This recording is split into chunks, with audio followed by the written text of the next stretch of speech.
bonsoir tout le monde. Moi, je ne suis ni ambassadeur ni consul, donc j'ai le privilège, et je rigole toujours parce que je pense à Dany, et je revois, c'est une très longue amitié, je revois cet iconoclaste. À l'époque, j'enseignais à l'UQAM, il avait ce petit journal d'Adzibao qu'il publiait, et Dany n'a jamais cessé d'être un impertinent. Alors c'est toujours un peu intéressant quand on voit qu'on l'élève, tous ces discours, mais je crois que ce qui est important pour moi chez l'ami, c'est la fidélité. Dany, il y a une fidélité qu'il a toujours manifestée durant toutes ces années.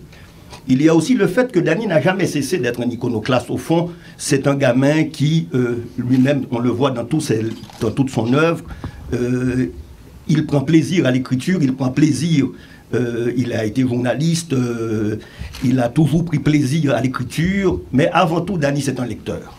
C'est un lecteur passionné, et je crois que c'est ce qui nous a un peu réunis. Nous étions fascinés par un certain nombre d'auteurs.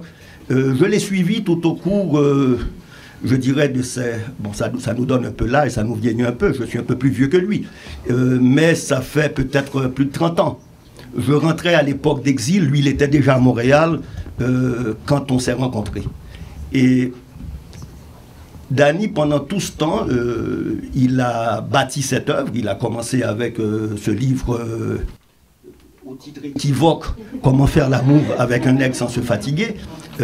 C'est toujours un plaisir quand des fois on mentionne ce livre-là. Les gens se sont trompés sur le titre. Je pense que peut-être que c'était un rusé bonhomme. C'était son premier livre et il a pensé qu'effectivement beaucoup de gens allaient l'acheter en cachette en pensant qu'ils allaient... voilà, c'était un livre pornographique. Au moment où la pornographie n'était pas généralisée sur Internet. Donc c'était... et au fil du temps, Dany a construit cette œuvre. Il a su aussi préserver ce qui est essentiel. C'est-à-dire il a su aussi préserver, je dirais, séparer Dany du personnage Dany.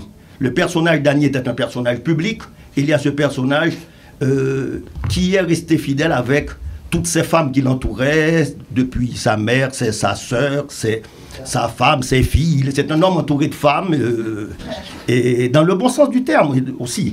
Il aime dans le bon sens du terme aussi. Il a tout... Et en ce sens, mais Dany a toujours gardé, je parlais de la fidélité, il a toujours gardé cette fidélité à tous ses amis.